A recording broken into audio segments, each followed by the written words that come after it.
the first question, which I mean I kind of know because I've definitely read about you, but is how did you get into what it is that you do?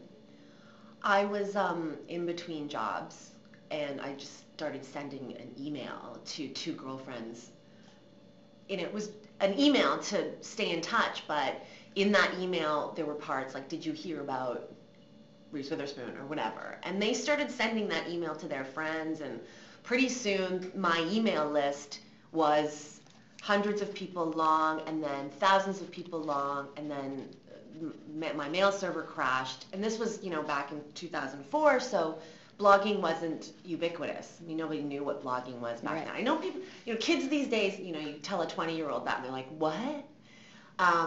But, now everybody has a blog. Your cat has a blog.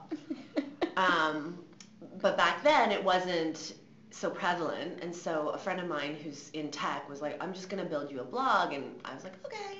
And he built me a blog, and we launched, and more people started reading, and it ended up in the hands of some people who work in the industry who started giving me tips, and then eTalk on CTV called, and I joined their team, and it's kind of grown from there.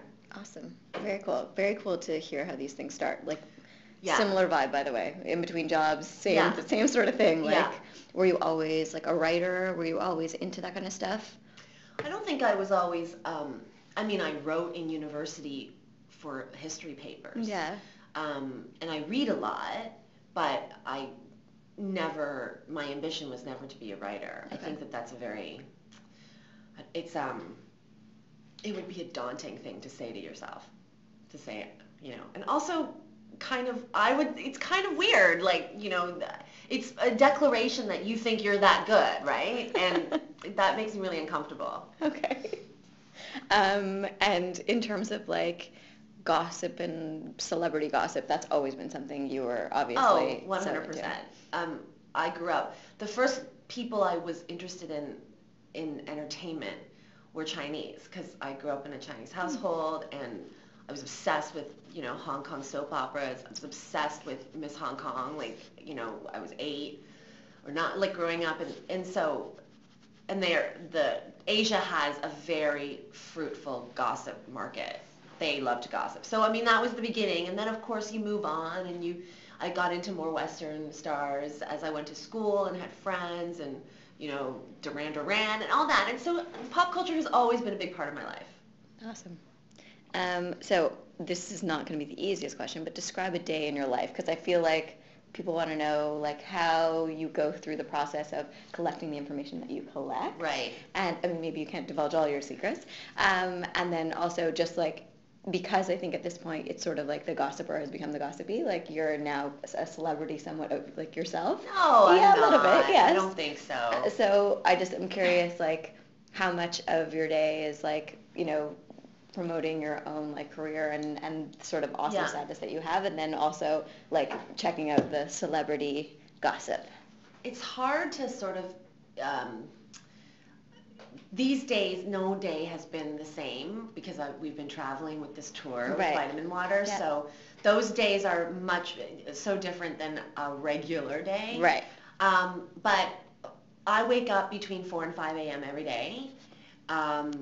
And I check my email. I check in with my overnight sources to see if they've sent me any good tips. And I start planning out my column for the next day. Every day I write between 3,500 and 5,000 words. So a significant amount of structure has to go in. So, and then I start talking to eTalk around 6 o'clock because I write my own scripts for eTalk. So we'll start talking about what stories I want, and then so I'll begin concurrently writing my blog and writing for eTalk. And on the phone, with sources, it's never sort of a set schedule. We text, we BBM, we email, we chat like throughout the day if there's something going on, and then I'll go into the studio and shoot for an hour or so. Then I'll take a meeting or two. I'll blog on my BlackBerry on the way. Mm-hmm. So the whole day is intermittent writing and phone calls and meetings and flights, and then parties at night or events at night. And then I'm writing a book, so I've got to figure that like, so tomorrow, for example, Saturday is lockdown for me. So I'll be locked in a room for 10 hours, mapping that out. And so it's a busy day, and then like, the emails are coming in, so it's checking email, and then at the end of the day, I usually regroup and, sort of set up what I need to do in the morning, and then I, usually get to bed at around 11. It's a full day. It sounds busy. Yeah. Yeah. I like to be busy, though. I like to have 5 jobs, as my friends always say. Like, how many jobs do you have now? So I like to have a lot of jobs. Same. It's an same immigrant here. mentality, right? It's like, if you don't have enough jobs and you don't, do enough, then they'll kick you out of the country. So what do you love most about what you do? I like meeting people and getting to talk to people. I mean, last night at the event, I met with Virginia Shampoo, who is the owner of a store here called Mortimer Snodgrass. Mm-hmm. And she has been reading my blog since the very beginning. And we've never met and we've never spoken. But meeting her, it was like we had a history and an established connection. And that's what I love. Like, somehow the blog is connecting me to people that I otherwise wouldn't have met. It's quite a privilege to be able to have that and do that every day. What do you not like about what you do, if there is anything? What do I not like? I don't like not having enough time. Like, I don't like when I don't have enough time. Mm. I feel rushed constantly. I think that when you have a blog, especially a blog like a blog that reports on entertainment news, the panic is every time I get on a 3-hour flight, I worry that on that 3-hour flight, I'll miss something. There's nothing, and it's happened to me so many times. I've been on, like what? For instance, I flew to Hong Kong. That flight from Vancouver to Hong Kong is like 13 hours. Mm-hmm. And I get off the plane, and Jamie Lynn Spears was pregnant, and back then it was a big story. Like, now we're like, oh, whatever. But back then it was a huge story, and so I was behind on the story. Not only that, but in a foreign country, trying to get the internet, trying to like call people. It was, so I go into a full-scale panic before I step on a plane, and I don't know why Canadian Airlines still do not have like in-flight internet. It makes me crazy. Yeah, they do on one leg from Toronto to California, and it's like one plane out of their entire fleet, and that's it. I know, it's ridiculous. It makes me crazy because if you fly in the States, first of all, their aircrafts in the States are bullshit and like they're dumps. Like, it's like taking a dump on a plane. Like, that's what people did. So, their aircrafts are so shitty, and they have a modem. Yep. So I don't care if you're like, I don't care. You don't need to make the aircraft pretty. Just put a modem in the bathroom and let's go. But you don't enjoy that's probably the only time that you disconnect. I mean, on some days it's nice, but I do not, I'm not that kind of person. I need to be active, I need to be busy, and I need to get things done. And so it makes me crazy. Like, so not having enough time and flying and the amount of flying that I have to do and missing of things is, the panic of missing. Like, there's nothing worse, like when I turn on the thing, when we land, I'm right on it, right? And I turn it on, and there's like, my heart is beating fast, like, because I don't know if, I'll be behind on a story or something. Yeah, no, it makes sense. Yeah. That would freak me out too. I can totally understand. So in terms of like being an expert gossip person, what is like the stuff that you love to receive? Like, what's the information? Like, I know there's a million different stories about celebrities, but like, what's that story that you're like, oh yes, I love these type of stories? It's less the type of story than who it's about. Okay. So, celebrity has become so almost democratized now, in the sense that in the last 10 to 15 years, we've seen people who probably shouldn't be celebrities become celebrities. Like I was just gonna the say, Jersey Shore people, or that child in the Boo Child, the Honey Boo Boo. Right. I don't watch that show. I don't know any of the terminology. So when people talk about like Scooty or whatever, the thing that they eat, I don't like it. I don't have no idea. I don't even know if that's the right way to say it. Is it Scooty? I don't know. Sketty. Okay. So I think to me, it's about who it's about. So I have a very specific definition of who I want to cover on the blog. For instance, there has never been a dedicated article to Kanye West's current girlfriend, who I don't even refer to by name. I'm sure you know who I'm talking Yes, about. I do. But she doesn't have a name to me, and I call her Kanye West's girlfriend, because essentially that's what she is. And so there has never been an article dedicated to that person. I refuse to cover her. But even though she is probably more famous than most people, many people I consider real celebrities. But so when I get tips about celebrities, they have to be about real, proper celebrities. Brad and Angelina, Jennifer Aniston, Gwyneth Paltrow, Emma Stone, Jennifer Lawrence, Kristen Stewart, those kind of tips. What makes a real celebrity? Well, let's start with not having a reality show. Okay. That's a basic. Why? And having an it, like an it factor. An it factor. Yeah. Well, why no reality shows? To me, it's low rent. Fair enough.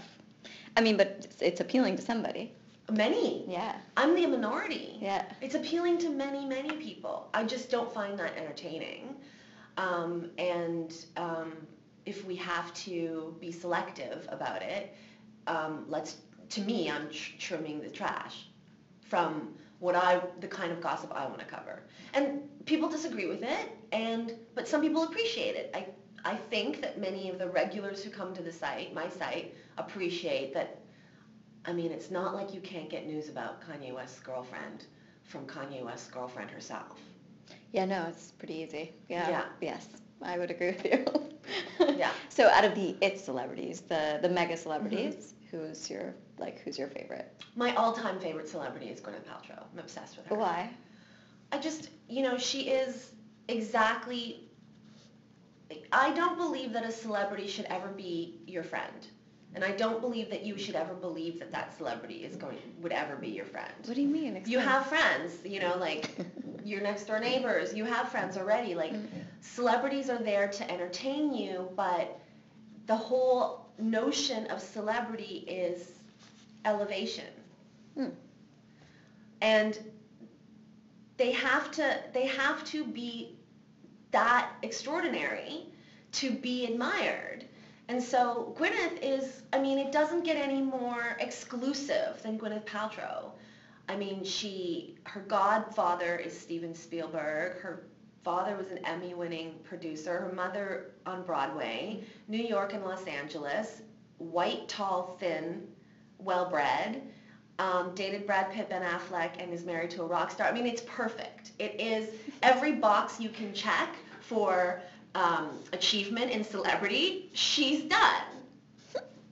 And is there a celebrity that you've met, where your mind was kind of blown? Because at this point, I'm sure you've I met Gwyneth Paltrow, my mind was blown. So it was, yeah. Yeah, I didn't want to. I've always been, like I said, I think that there has to be distance, right? There has to be, because once they become so real, then they cease to be fascinating, no? I just recently met her. Sunday is the first 1-week anniversary of our meeting.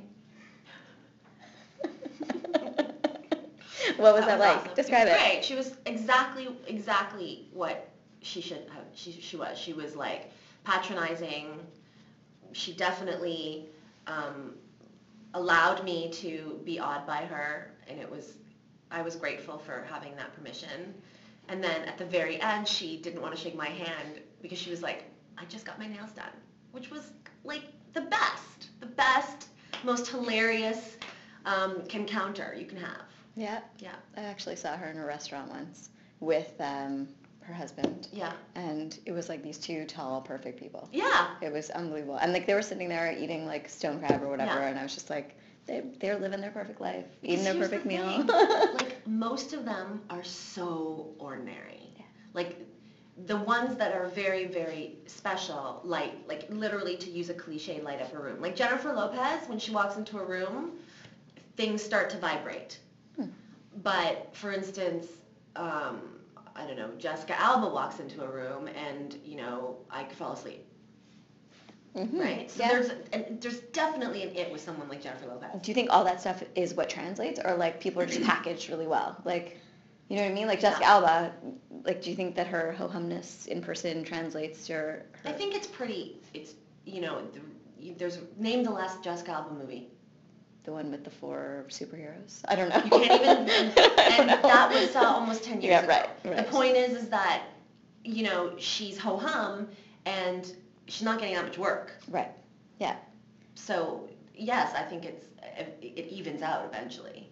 And who's a celebrity who you would name that you, like, just have had enough? You don't want it, like, you are over it, don't ever want to see their face again? Aside from Kanye West's girlfriend? Yes, correct. I love that it's like... But like a real... Like an it factor person. Okay. Who you're kind of over. Who am I over? I'm really over... Well, I've never been on top of January Jones. Okay. God. Yeah. That is... Here's what I say about January Jones, is that she had like a paternity scandal, which is basically one of the most exciting things that could happen. Like, yeah. I'm pregnant, mystery father, and nobody cared. That's about how boring. So I'm like over January Jones. I guess, right now I'm over Justin Timberlake. Okay. In fact, I'm probably one of the few people who can't stand him. But Justin Timberlake will never go away. No, he sure won't. Yeah. And I guess maybe all of us are over Justin Bieber, but I don't know. I think everyone's still kind of curious to see what's going to happen. Like, yeah. Is he going to end up being like a normal person? Is he going to be one of those people? Yeah, like. He'll never be a normal person, but you know what I mean? Like, how weird is he going to get? Yeah. That remains to be seen. And so, in your opinion, aside from like having the it factor as a celebrity, but like what makes somebody gossip worthy? Like, why would you want to talk about their, like, obviously the it factor makes them a star, and makes them, but like, so we go see their movies, but what makes you want to like talk about them? Well, this thing is that they have to also make us want to talk about them, right? So there's a little bit of a relationship there between the celebrity and the audience. Let's face it, these people exist to be talked about. So it's what they give us. So for example, Brad Pitt and Angelina Jolie are great at that. They may claim that they're just living their lives, but they know exactly what they're doing when they drag their kids out with them. They know exactly what they're doing when they're posing on a red carpet and his hand inches slower and lower and lower towards her ass. You think it's like that calculated? Of course. You're like, you're ruining my dream. It always is. Yeah? And like all of that stuff, you think it's all pretty contrived, or? All of it is contrived. Yeah. They've calmed down in the last year because they don't have anything to sell yet. But we may start seeing it again soon because Brad Pitt has a big movie coming out this summer. But you have to, when you watch it as closely as I do, you start to see the pattern. So Brad and Angelina will do something, and conveniently 2 days later, Jennifer Aniston will show up and wave around an engagement ring. And Brad and Angelina will and then Jennifer Aniston will wave around an engagement ring, and Brad and Angelina will, she'll walk out in a dress that kind of maybe suggests that she could be pregnant. That little tit for tat situation, they perpetuate it themselves, this love triangle. It's been almost 10 years and everybody still cares. Is Brad calling Jennifer? They're perpetuating it as much as anybody else is. And you think it's like them calling each other, being like, are you going to do this? No. Not them calling each other, but them being aware enough via their publicists and their own Googling of themselves to know that, if they do it, they'll get it. They can fire back. Amazing. And how do you think style plays into all this stuff? Style has a huge part in this. There was recently, you should take a look at an article in the Hollywood Reporter, and they identified a new word called mocktresses. And the women who fell under the title mocktresses were people like Jessica Alba, Kate Bosworth, actresses who, formerly actresses, or they call themselves actresses but haven't been in a movie in a long time, but instead get photographed in paparazzi constantly in outfits that keep them relevant. And fashion people keep talking about them, but really they don't have an actual job. I think Kate Bosworth is a great example of exactly. that. Yeah. and that their clothes are keeping them relevant until they can figure out a way to get booked into a movie. So that's a huge, fashion is actually, fashion and motherhood is helping people stay relevant and in some cases giving people a career. Zoe Saldana, in another issue of The Hollywood Reporter, which was profiling celebrity stylists, she actually said in that interview that style was important to the studios that hire the actresses because when they're out promoting the film, let's say for example Gwyneth Paltrow right now is out promoting Iron Man 3, every time she shows up on a red carpet, people want to know what she's wearing. She wore an Antonio Berardi the other night, it was sheer down up and down the side. That was photographed everywhere. It helps the movie, it helps the studio, it helps the designer, it helps the actor. And Zoe Saldana was one of the first people to say, yes, the way I dress helps me get cast in movies because everybody likes to know what I'm wearing, and that way the studios know that the photographs are going to end up everywhere. It was bold of her actually to, draw that line and fill in the dots because before it was just implied and understood, but now you can see, this is an actual consideration for studios to look at the fashion of an actor as part of a hiring process. Mm-hmm. And then the other thing that's so crazy is like how stylists are becoming celebrities themselves, yes. Which also sort of like debunks the myth of like, just this celebrity has this amazing fashion that they were just like born with, and they happen to be an actor, and they happen to be 6 foot tall, or whatever. And it's like suddenly, oh no, there's somebody that sits with them and dresses them, and figures it out. Yeah, and which is fun for like the fashion people because we knew this was going on, and then suddenly it's like, oh yeah, Rachel Zoe, yes, I get it. And in terms of celebrity for those type of things, like outside the acting world, like is that stuff that you're interested in, or you prefer like the celebrities that are in Hollywood? Like, there are people that are around in and around Hollywood that are starting to get recognition, the kids of actors, or the stylists, or the publicists, or the like, I don't know, the real estate agents that are, celebrities. Yeah. Is that stuff that you are interested in? Or definitely. I mean, I'm interested in royals. They're not actors. Yeah. They're royals are and I'm interested in some socialites. Yeah. They've gotten, so the recent batch of socialites though is so, I mean, I find Olivia Palermo so boring. She's great to look at, but there's really, when you can, for the fashion people, you don't have to talk about her personality. No. You can just talk about her shoes, but. Even that, I have to tell you, a little boring. Yeah, but yes, if they have that quality, definitely. It's fun to talk about models, for instance. Mm-hmm. Love talking about Gisele Bündchen. She's great to gossip about. She's also stunning. Yeah. But like people that are maybe a little bit more normal in terms of what they do, and they're sort of celebrities because they're in and around celebrity. You know what I mean? Like the agents, the whatever, the people that are starting to become. I wouldn't say that, they would have to be somebody, regardless, it would always have to have a celebrity association. Right. There would never be a standalone. Got it. Okay. Yeah. And what do you think about bloggers becoming celebrities? I mean, which is sort of like an interesting question to ask you because you are a blogger yourself. It depends on, like the bloggers who become celebrities, the kinds of bloggers, they post pictures of themselves all the time, that's like a reality show, no? It's just online. Mm-hmm. I don't think that I'll ever get to a point where I'll be blogging about that. Right. Okay. I'll be covering them as celebrities, yeah. Got it. But I mean, hey, at least the thing about that is, it has tapped into an innate desire, I guess, for this generation to be famous above all else. It's really interesting. Yeah, and it's like possible for anyone. Sure. Yeah, it really is. Well, I mean, I'd say that the ... to that statement is it's possible for anyone who's willing to embarrass themselves. Right. Yeah. You have to have a thick skin, you have to have a certain reduced level of shame. Is there like a moment where you reached your own like threshold for that? Like For fame? or for like being talked about or having people say things about you or any of that stuff? No, I Like, mean, do you have that thick skin?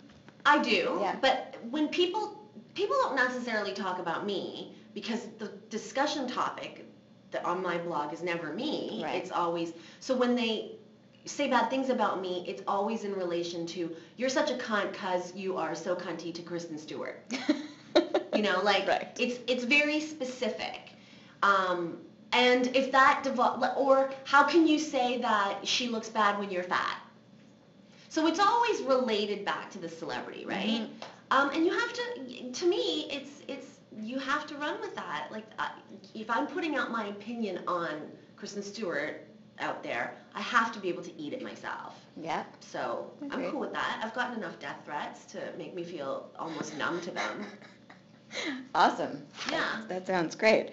And then in terms of your own personal style, describe it. I don't know what my personal style is.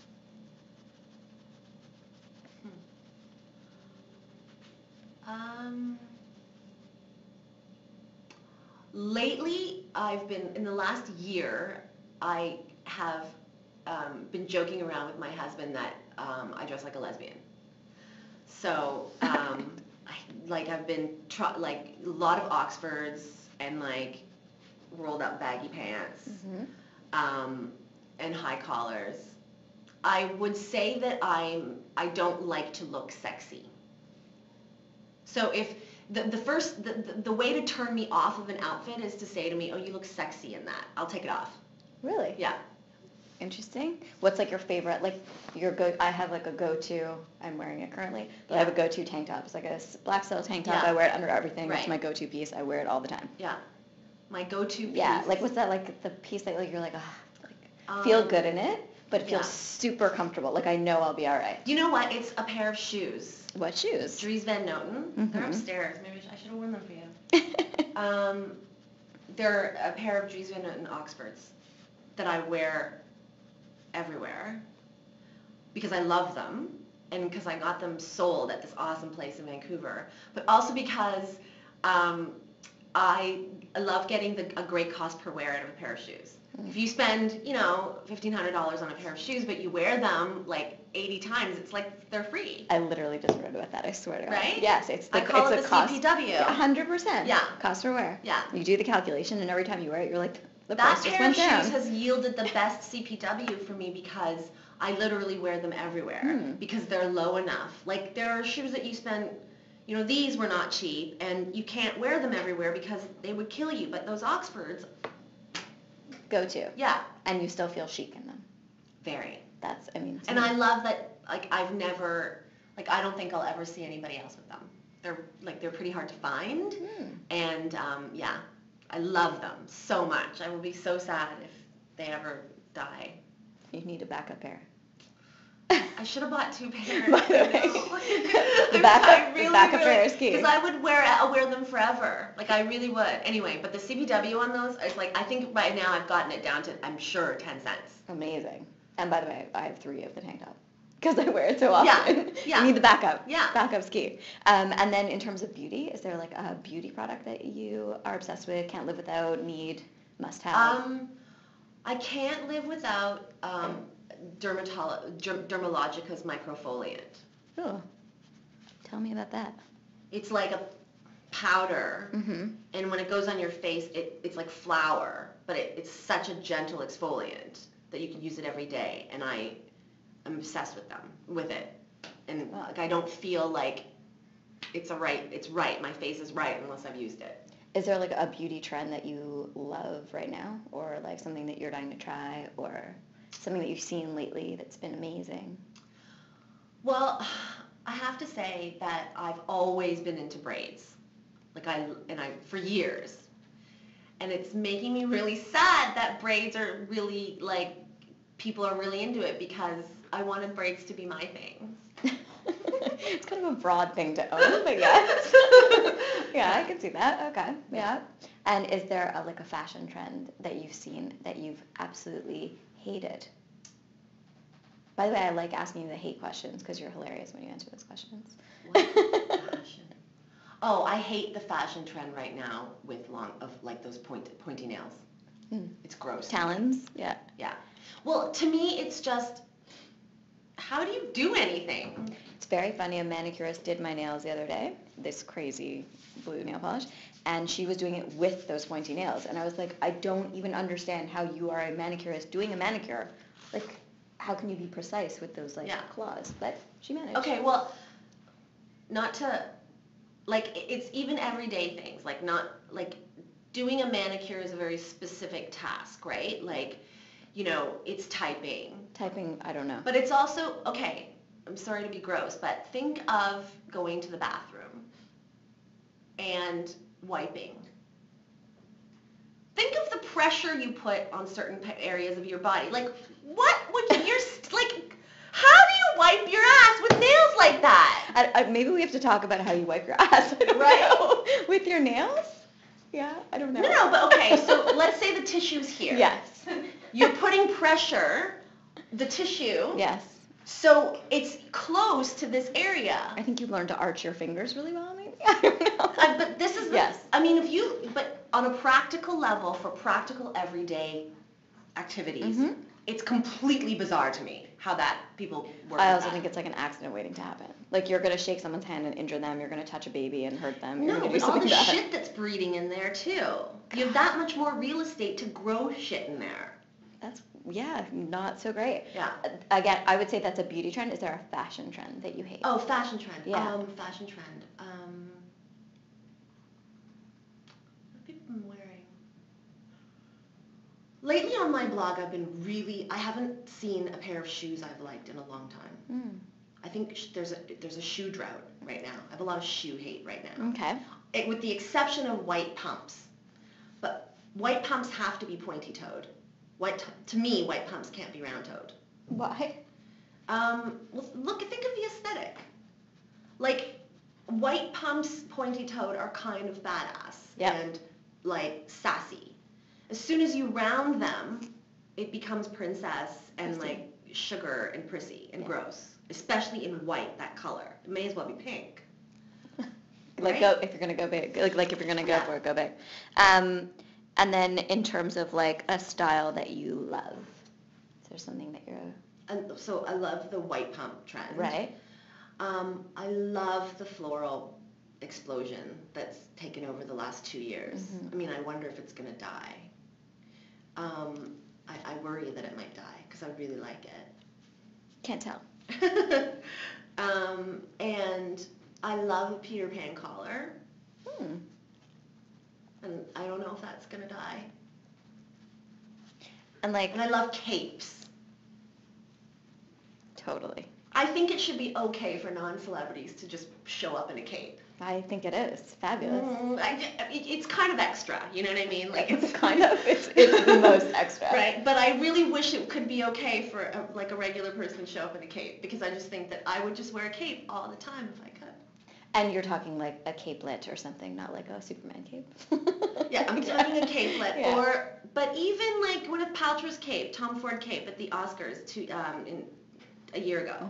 That was one of the most, and Victoria Beckham just set down a cape tuxedo jacket.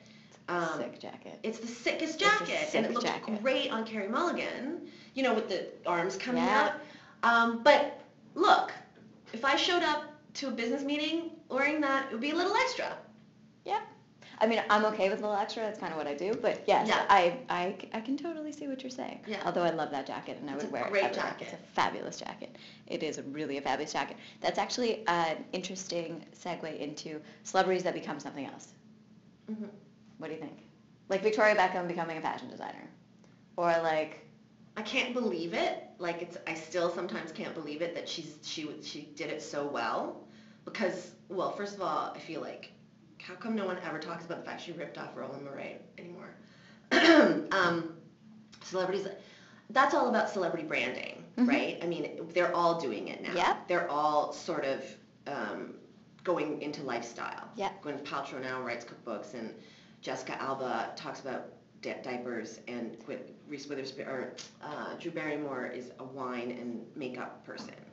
To me, it has to be. It makes sense. Like there can't be any, it makes sense that Gwyneth Paltrow is trying to tell you how to lead her awesome life because she thinks she's awesome and we think she's awesome. But does it make sense for Jessica Alba to be telling you what diapers to use? What's the connection there? When you think of Jessica Alba, you see a woman in her bikini. Yes. Where are you making the steps? Mm-hmm. Same with Drew Barrymore. So that strategy has to be in line with their image. And some of them do it very poorly. Like? Well, Jessica Alba, I think. I don't think Drew Barrymore did it very well. I think Gwyneth Paltrow is doing it well. Jennifer Aniston does it pretty well. I think so too. Yeah, I mean, our assumption of her is that she's natural and the girl next door, and so the things that she endorses are vitamin, Smart Water, Aveeno, right? Yeah. Those are brands that are in line with her image. Yeah, totally. I think it's super cool. I think it's so interesting when you see somebody like Victoria Beckham, who I don't think I ever took seriously when I was a teenager as a Posh Spice or whatever, and then she's designing, and whether or not she has a team of designers behind her or whatever, it ends up she's designed some really cool stuff. Yeah. And that's kind of shocking and kind of delightful at the same time. Yeah. Yeah. I mean, I think I definitely have a ton. You're very easy to chat with. Yeah, I don't know if there's anything that you want to talk about in terms of Montreal or Canada or anything related Montreal specific, something that you love about Montreal or a favorite celebrity from Montreal. We just went to dinner at Garde Manger last night, and it was life-changing, the lobster poutine. Did you have the deep-fried Mars bar? No one told us about a deep-fried Mars bar. We just said l'addition, and then what? I didn't know about it, Lainey. I wouldn't know. Next time, let me know. I'll tell you. You needed to have that deep-fried Mars bar. It's the most ridiculous thing. Although you didn't really need to have it because it's a deep-fried Mars bar, which it combines so many bad things. I'm really sad right now. I'm going to have to stay tonight. Anyway, so Garde Manger was really great. Yeah. And although I didn't have the deep-fried Mars bar, I had the lobster poutine. Yeah. And they made, what did I have? What was my drink? A maker, right? Old-fashioned. An old-fashioned. With maple. And yeah, I had an old-fashioned. It was great. So that was good. Yeah. And I mean, I can only name food. That's okay. That's good. I'm a little proud. The last time I was here, my husband and I went to L'Express, and it was so romantic and hot, and we had a really romantic dinner. Yeah. We felt like we were in the Frank Sinatra era a little bit. Montreal's cool that way. It combines a bunch of stuff. Yeah. It really does. It doesn't. It has the old world feel, and then it has all the modern amenities one could ask for. Favorite Montreal celebrity? I'm like, is there one? I'm going to say Sophie Gregoire. I'm pretty obsessed with her right now because she may be our first lady, and then we can which is trippy to me because she used to be my colleague. She used to work at eTalk. I know Sophie. She's a friend, and we are friendly. But now, it's so weird to see your friend on the cover of the magazine, and be like, oh my God, I'm a little obsessed with you now, and growing and growing and growing. I love that. Yeah, very cool. Yeah. Awesome. She's great style. She does. I mean. And the best hair and skin. Have you seen her up close? No, I have not. It's sickening, her skin and her hair. And the two of them together are pretty good. Crazy. Crazy. Yeah. We have our own Brangelina of politics. Come on. Well, thank you.